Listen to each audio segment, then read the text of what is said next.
Who am I?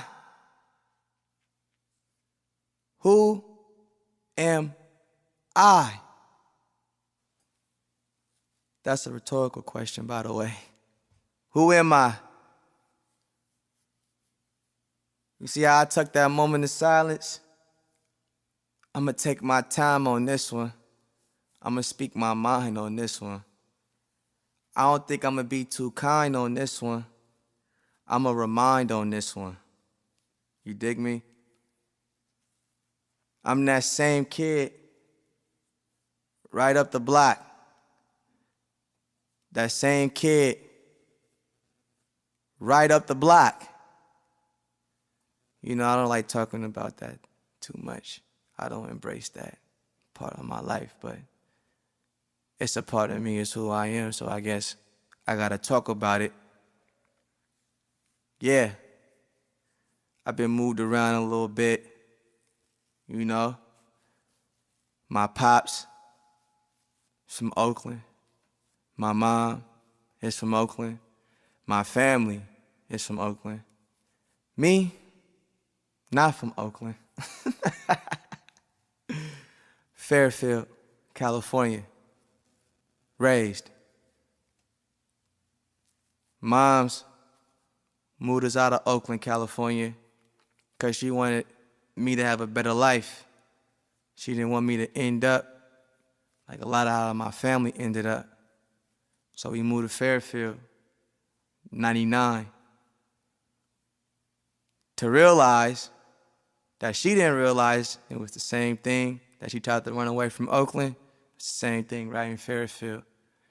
I don't even think she really know that because she was always at work. 2 jobs, 14-hour shifts, 12-hour shifts. But the same shit I seen in Oakland is the same thing I seen in Fairfield. Gun violence, drugs, religion, women, robberies, hatred, jealousy, lust. I seen it all. I done been in some real situations. Thought people was my homies, wasn't my homies. Tried to be something that I wasn't. I dabbled and dabbled in the street life, the gang life, whatever you want to call it. No Crip or Blood, though. You know, we don't bang colors in the Bay. But we had gangs. I'm from Grande Circle, 1900 block, East Side. Right? So you have multiple sections. You got the East Side, you got the West Side. Downtown is connected to the West Side. At the time, Grande was funking with Pentel for a while. You had the Grande Boys, no names on record. You had Pentel, right? You had the 3Bs. Anybody who know about that know about the 3Bs. You had Bristol, you had Stony Brook. All the Bs was together. You got the Black Boys, all that, right? The Maze. Then on East Side, right? You got the Ville, you got Meadowlark, you got Parkway Gardens, you got the Groves, Rockwell Manor, Grande Circle, right? So all these areas at a point was funking with each other. So at parties, you know, I'm a dancer, right? I'm a dancer person from the projects. You know what I mean? I was known as that's the guy that homie Saucy with the dance moves. We used to go to parties. We used to have house parties, by the way. I mean, anybody in the 90s know about that coming up as a kid. So we had parties and anything, right? Like just parties. And me and the homies had older homies, big homies, that would go get us liquor. So, you know, I've been off the Hennessy since I was 16, 17. We used to go to the parties. We dancing, we doing whatever, but you know, shit start to happen. Shit get shot up, motherfuckers get shot, get hit, fights start going off and all that. So, you know, all that shit got shut down. But yeah, shit crazy. Like,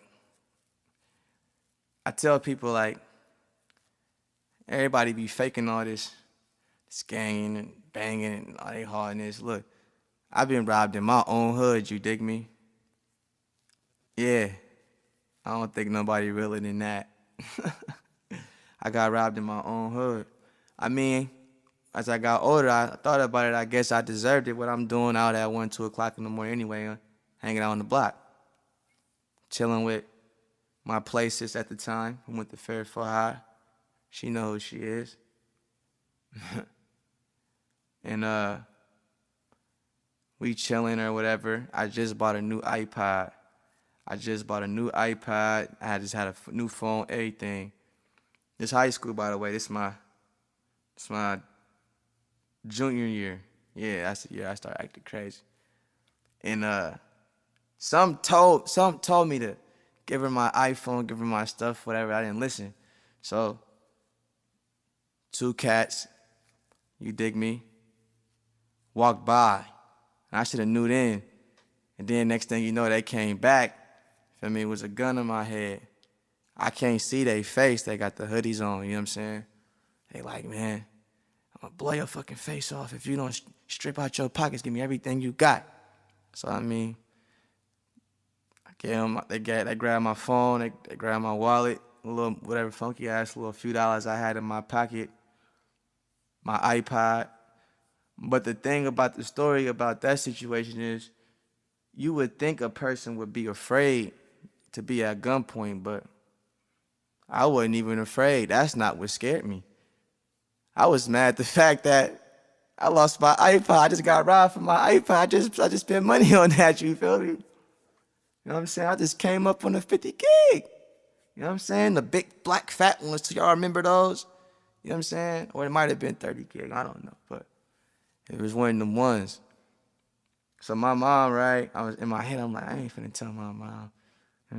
So I lied to my mom and said I dropped my phone in the creek because it used to be it's an overpass. Well, going to Fairfield, it's a little overpass, you know what I'm saying, where you can climb across to get to school going the back way, like growing up on the east side, you know what I'm saying, where I'm at. If you didn't want to take the number 4 bus, if you wanted to walk. And told her I dropped my iPod, all that stuff in the water, and it broke locks. I'm not finna tell my mom that. It'd be some whole other, you know what I'm saying? Like, you know, growing up, you know, you like, man, you can't, you know, you ain't gonna tell you going to your mom or whatever. So I just, I got hot, right? So I leave. As I'm leaving, I seen dude's face walk up the street. I really want to do something, but I couldn't. I had to kind of like, I had nothing on me, bro. I got a thing on him. So I hit the homie. I said, I need your 4-5.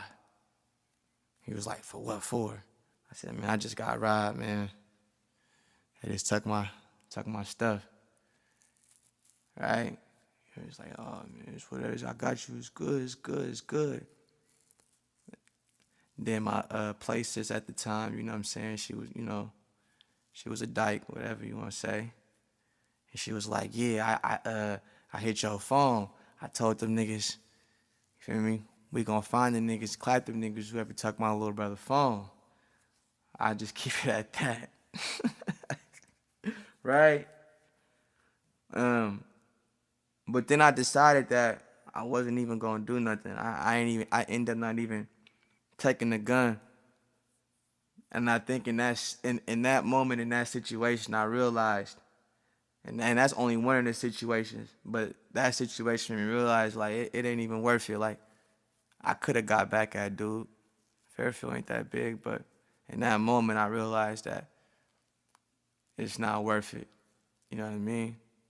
Had to be smart. That's one of the real situations I realized when you had to use your head. Then there was another situation, right? Shout out to the homies. You know what I mean? Dude snitched on my homie, you know what I'm saying, with some shit. He went to jail. So I found out who did the snitching, you know what I'm saying? We went around Fairfield, we found out where his spot was at. You know what I mean? Me and the homies get on him. Beat him up. Put him in a concussion. Dig me? Right? Then the cops came.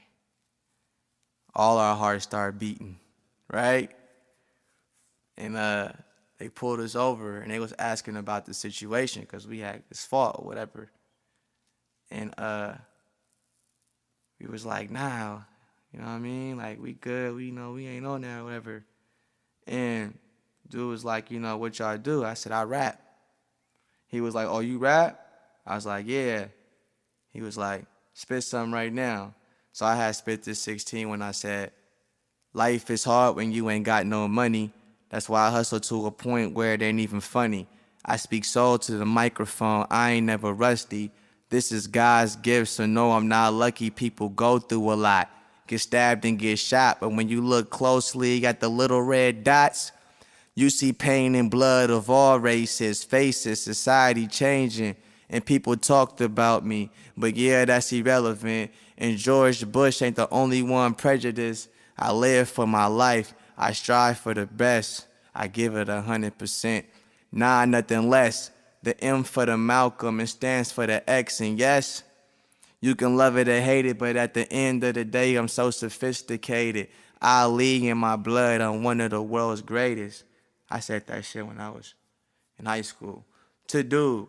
And because of that, like, I think that changed his whole vibe. He was like, oh, man. He said I reminded him of Tupac.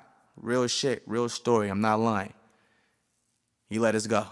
After he heard, he let us go. And in that time, I knew this, all that street shit, like, I'm cool. You know what I'm saying? I go on forever about that. It's a couple records about that. More situations about that. But them two stories speak a whole lot about my life. Growing up, being depressed, being insecure, trying to fit in something that you thought you was, trying to find yourself, dealing with mother issues, dealing with father issues. I never knew my pops, but I knew my pops, if that makes sense. I knew who he was, never had a relationship with him. You dig me? Found out he was on heroin, alcoholic, right? So I'm growing up, all I hear as a kid, oh, you just like your father, da da da da. Okay. So all you hear, so I'm like, nah, ain't nothing like, you know what I'm saying? I'm gonna do this, I'm gonna do that, I'm gonna do everything he wasn't. I barely got a relationship with my mom. She work a lot. But me and my mom, we rode together. You know what I'm saying? We struggled together and we rose up together. You know what I'm saying? From the ashes. You know what I mean? I used to do the paper route with my mom when I was a kid. And after we was done with the paper route, I would go get ready for school and she'd go to her second job. True story. Then you get to a point where you get older, you start analyzing life, you go through situations. Then I became more aware and got more into my spiritual side and started to evolve. I kept dancing. I kept doing music. Everything started to align. So I dedicated myself to the music, to the craft. It's a difference between being a street guy and being the guy from the streets. Which one is you? Because I know which one is me. Because the streets don't define who I am. I define who I am. That same kid that got cut off from his heritage, but fought his way back. So people ask, who am I? I tell them I'm that broken child that's trying to find his way back. I hope y'all enjoy my journey as I continue to grow in this rap. Peace. Islam. Who am I? Who am